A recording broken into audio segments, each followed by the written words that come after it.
Well, thank you, Chris, for the introduction, and I'm honored to be here with all of you and our second annual Ops Conference, talking about what we can do and what we have done to improve efficiency in state government. It belies the characterization that sometimes is out there of government workers, and you are certainly the exception to what sometimes people think is the rule out there when it comes to government operations.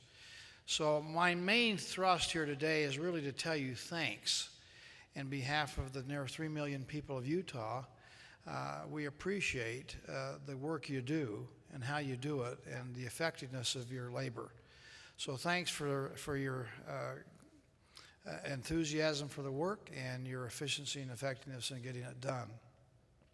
I know we have some that are here from outside of the state. We certainly want to welcome you here too and invite your participation in this conference, and hopefully we'll be able to share best practices with you that you can take back and help your own respective states or your respective local governments that you represent. And this will be not only enjoyable for your visit here to Utah, but productive too.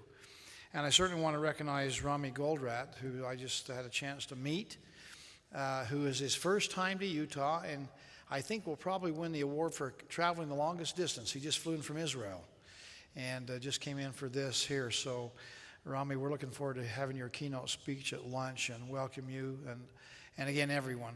And again, I should thank, it's not just Chris Cox and her leadership team, but really everybody who's been involved in making this conference, the success that it has been in this past year and will be this time and I think into the future. Let me just mention a few things I think are kind of bearing on this subject today. We have a slogan in Utah that we use in our promotion of our state called Life Elevated. And as I've said to people that ask about it, Life Elevated, it's kind of a catchphrase, but it really is not just a slogan, but it is more of a lifestyle for the people of Utah. We do believe that life should be elevated, that we look for improvement, we look for higher opportunities to do better things and greater things. We don't have limitations placed upon us. And I grew up with a slogan that was given to me by my father that said, man is only limited by the bounds which he places upon himself. We ought not to have bounds that restrict us. We ought to be able to think outside the box and think in terms of doing greater and better things for the people that we serve. And it's not just about self, it's about others. And service certainly is what government work is about, helping our communities, helping make better lives for people. At the end of the day, it really is about the people that we serve. We've had some great successes. I've been referred to as the CBO, the Chief Bragging Officer of Utah. I don't miss many opportunities to brag about the success of our state. I'm proud of what we've been able to accomplish, and our focus has been on the economy and ways to make the economy better. We've had cornerstones of education and economic development, energy, and one very important one of self-determination is our cornerstones of how we've used those principles and those ideas to improve our economy. But a key foundation upon what this is all built upon is efficiency in government. The fact that we find better ways to do things for a very fast-growing state. We're now about the third fastest-growing state in America. And we need to find better ways to spend the taxpayers' dollars. And you, as our state employees, are doing wonderfully well as you've taken on the challenge that we've issued of finding more efficient ways to deliver services. Government tends to be labor intensive. And so being able to find more efficient ways for our labor to produce outcomes has been a part of what we're talking about here today.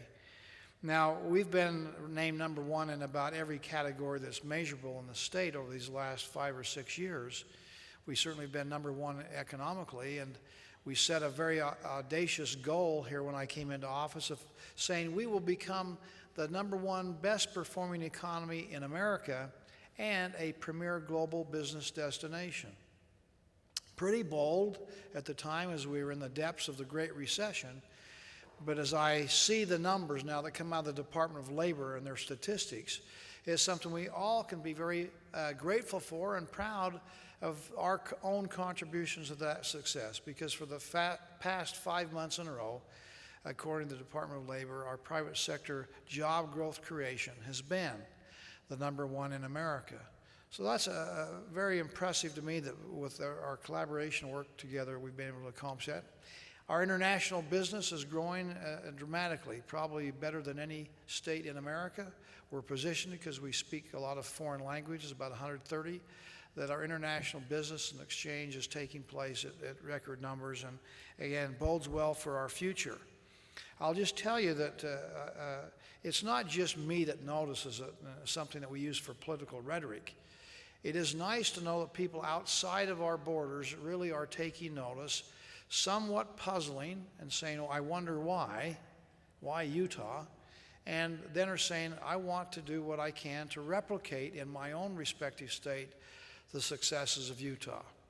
I'll just mention to you, as I was in West Virginia here about a month ago with the National Governors Association meetings, and I had a lady come up to me and speak to me, and diminutive in size. She's about 5 feet tall, very well-educated, smart lady, graduated from Harvard, went to Oxford for a graduate degree as a Rhodes Scholar, came back to America, got her law degree at Yale, and now just happens to be the recently elected governor of the state of Rhode Island. A Democrat, by the way. I'm a Republican, as most of you know. But she came up to me and said, Gary, I'd like to spend a little time with you if I could. In my new role as governor of Rhode Island, I've looked around America, and I've tried to discover the successes that are taking place in our respective states.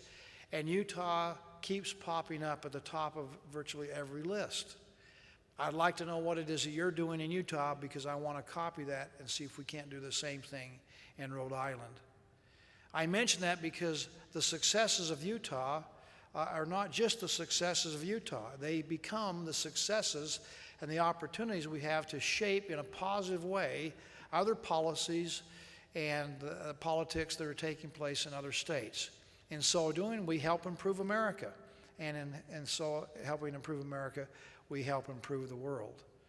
So again, by extension, we're doing some good things thanks to you.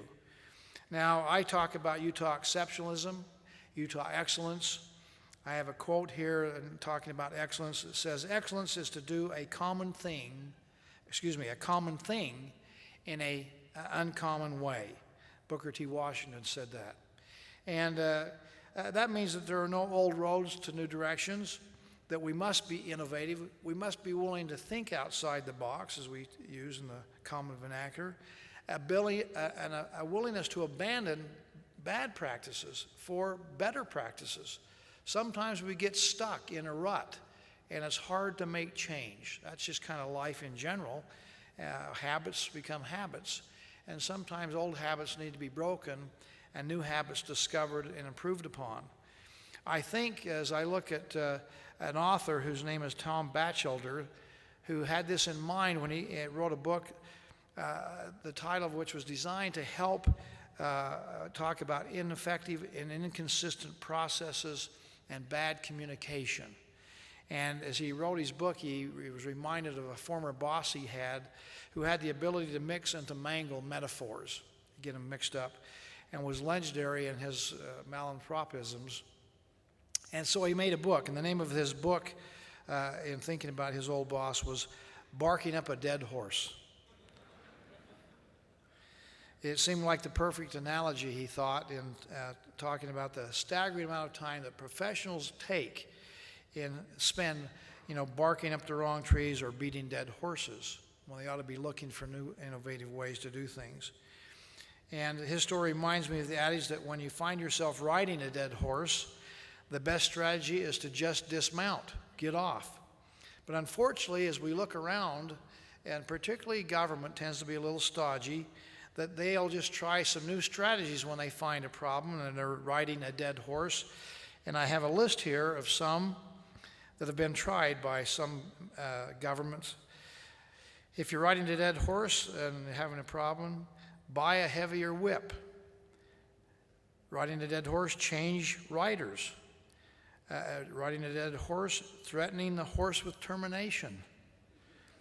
Appoint a committee to study the horse. visiting other sites to see how they ride dead horses, hiring outside contractors to ride the dead horse, increase funding to help the horse's performance, declaring that a dead horse has lower overhead and therefore performs better, rewriting the performance requirements for horses, or if all else fails, promoting the dead horse to a supervisory position or have it run for political office. All kidding aside, I think we recognize some of the challenges we have. Sometimes we are, in fact, risk averse. We see that when we've had to deal with the federal government on making some changes. I'll just mention one. We wanted to do, for part of our Medicaid programs, to do electronic communication. Rather than mail in the old-fashioned way, we're high-tech. We're high-tech in Utah, and certainly the country is, and so we made a proposal to the Department of Health and said, can we not communicate with our Medicaid recipients by electronic mail? They studied it for 9 months. 9 months to kind of decide. We said, hey, it's voluntary. It will help us make sure they got the information, because with electronic communication, we know if they've opened up the mail, and they can respond back to us by hitting the resend button. Well, after 9 months of study, we got turned down by the Department of Health of using electronic mail for Medicaid. And they sent the denial to us, guess what? By email. We found out that the people at the mid-level were very concerned about making a wrong decision. The law said paper. We better stay with paper. And they were risk adverse. Sometimes thinking out the box is hard. I had to personally talk to President Obama and ask him his opinion as I've described to you. And he said, hey, it sounded like a good idea. Would you mind calling the Department of Health and telling them that you got your okay on this? And we eventually got it worked out. But again, it's the ability to think outside the box, to be bold and try new things and new ways is something we ought to foster and promote. Sometimes it works, sometimes it won't work. But we ought not to be afraid to have the discussion and see what we can do to find a better way. Part of my initiative, in fact, as the chairman of the National Governors Association, is on this very thing and saying that the innovators, the ones who are finding solutions to the challenges of life today, is not found in Washington, D.C. It's really found within the states themselves. Those laboratories of democracy, those people willing to try and experiment and find a better way to do things. And then we learn from each other as laboratories of democracy, sharing best practices, and have been able to, in fact, solve significant problems with our regional differences being accounted for in the respective states.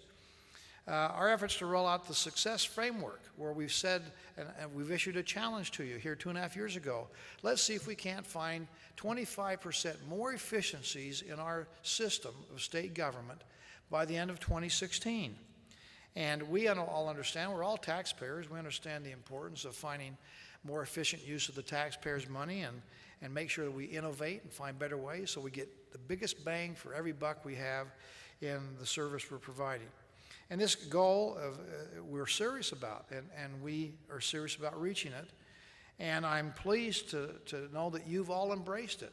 Again, with Kristen's great work and her shop of Office of Management and Budget, we're doing some great things in our different departments and divisions. And I thank you for that. And today I'm pleased to make a report on that we're making headway. And so now with more than 80 major systems reporting our overall performance, and our efficiency now stands at, and we should have Chris a drum roll here, at 24.6%. We're so close to our goal of 25%. Give yourself a hand.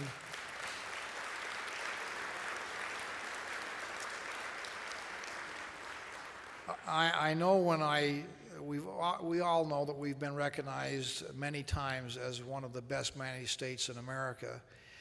But what's been impressive is we're not sitting back and resting on our laurels. We're really trying to do even better, and that striving for perfection, we may never get there, but the effort to strive for an improvement is one that you've embraced and is embodied in your work ethic. And so we're tantalizingly close to meeting the goal, and I expect not only we'll meet it, but we'll exceed it and maybe far surpass it. Again, thanks to you. So statistics only tell part of the story. It really is about you, the people that are actually making it happen and embracing the challenge. Let me just, if I can, just highlight 4 or 5 real stories that have taken place here that have been given to me by Kristen. First, we all know the challenge of the Affordable Care Act. 2,700 pages of legislation that nobody had read that passed in Washington, D.C., but it spawned over 25,000 pages of regulation out of Washington, D.C. It's been a terrible challenge for us to have to incorporate that into our own health department here. But it increased the workload 30% and created a backlog of 700 provider applications for our Department of Health. Well, in using the success framework, they've been able to, one, eliminate the backlog at no additional cost, which is remarkable in itself. The taxpayer should be very appreciative of, and also reduce the time needed to enroll a provider by over 60%. So much more efficient. They've taken that challenge on and had great success.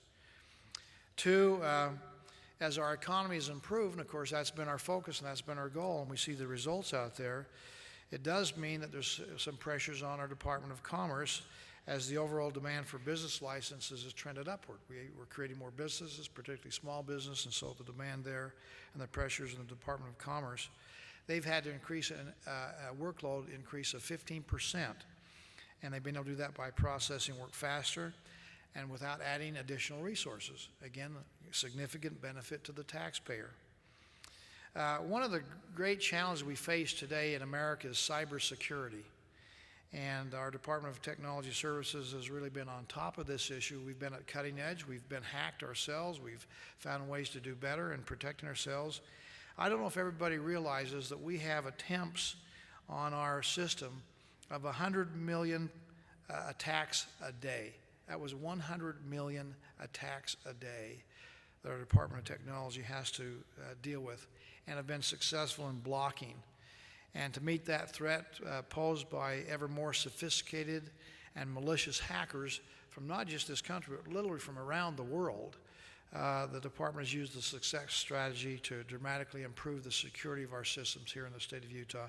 Again, on the cutting edge and a great example of success on this state on cybersecurity. A 4th example is our Department of Workforce Services and their Eligibility Services Division, which administers the state's public assistance programs, again having used the success framework to improve their services and reduce inefficiency and to cut costs. They've already reduced costs by $30 million during the recession. This group is still committed to continue to improve and build upon the successes where they of necessity had to in fact absorb costs. Among their most recent successes, we've seen the following. They've reduced the wait times from 23 days to 2 days for food stamp and Medicaid applications that did not require additional information from customers. 2, they've cut call waiting times by from 10 minutes to just under 4 minutes today. And last, $850,000 has been saved this fiscal year alone by reducing costs for postage and long-distance call. Just better monitoring and a better attitude there. Well, the list could go on, and unfortunately because of time, or maybe fortunately because of time, we won't take time to mention all of them. But suffice it to say, we're having successes in all of our departments and divisions in finding better ways to do things. And that's part of our job. It's not just doing the work, but finding ways to improve how we do the work and respecting the taxpayers' dollars. And I see great successes in the last 5 or 6 years by our state workers, so thank you very much. Let me just conclude by saying, we're having success. I'm grateful for the work that you've done, and I'm sure the taxpayers are. Unfortunately, you probably don't see enough gratitude in the marketplace. For state government workers, it's very similar with some of us in politics. They expect us to do the right thing. They expect us to do good. And the only time we make a headline sometimes is when we do something wrong. We stub our toe, have a hiccup here or there, and it makes a headline. But I know that you're doing really great and wonderful things. And because of that, the tendency is, hey, we're the best, and let's just rest on our laurels and relax. But now is no time to relax. We have momentum, we have synergism. We'll keep our pedal to the metal and see if we can continue to work and improve. I think it's imperative for us in a very fast-growing state that we need to find better ways to do things. We must improve each and every day as we come to work. And so I'm going to challenge each and every one of you to find better ways to do things, that you have ideas of your own that you need to share with your leadership team and your colleagues, and see if we can't find improvements. And sometimes it's a continual evaluation. It's a continuous, not we've made it, now we're done, we're at the promised land. It's a journey. And that journey probably is never ending. But we need to dare to think and to dream big. We need to be able to think differently, and as we say, outside the box, and find new ways, new innovative ways to success. I think we're a state that aims high.